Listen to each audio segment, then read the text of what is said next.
د افغانستان پخوانی ولسمشر محمد اشرف غني په یو ځانګړي پیغام کې ویلي د افغانستان د دښمنانو پر وړاندې د افغانانو یووالی ضروري دی.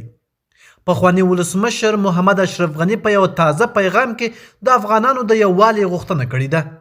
محمد اشرف غني په خپل پیغام کې ویلي چې اوسنی وضعیت د افغانانو ترمنځ د اختلافاتو د دوام وخت نه دی، بلکې د دې اړتیا ده چې ټول افغانان د خپل هیواد د ساتنې او د بهرنیو ګواښونو پر وړاندې یو موټی شي. نوموړي ټینګار کړی چې د افغانستان د خپلواکۍ او ثبات ساتل د ټولو افغانانو ګډ مسؤلیت دی.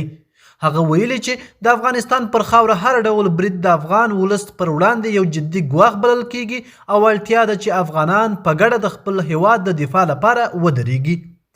د هغه په وینا که افغانان یو موټی شي نو کولی شي د هر ډول ګواښ پر وړاندې قوي دریځ خپل کړي.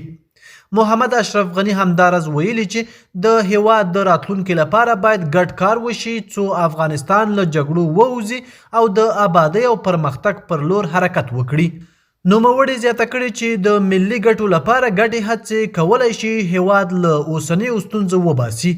د سیاسي چارو یو شمېر شنونکي وایي چې دا ډول څرګندونې ښیي چې د افغانستان د سیاسي ډلو ترمنځ د خبرو او تفاهم اړتیا شته، په ځانګړي ډول هغه مهال چې هیواد له بهرنیو فشارونو او امنیتي ګواښونو سره مخ وي.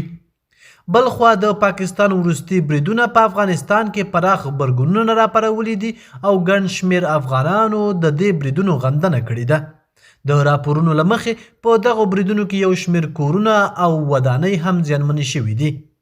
کارپوهان باور لري چې که افغان سیاسي ډلې د ملي ګټو پر بنسټ یو ګډ دریځ غوره کړي نو دا به نه یوازې د هیواد د امنیت لپاره مهم وي، بلکې د افغانستان د راتلونکي ثبات او پرمختګ لپاره به هم مثبت اغیز ولري.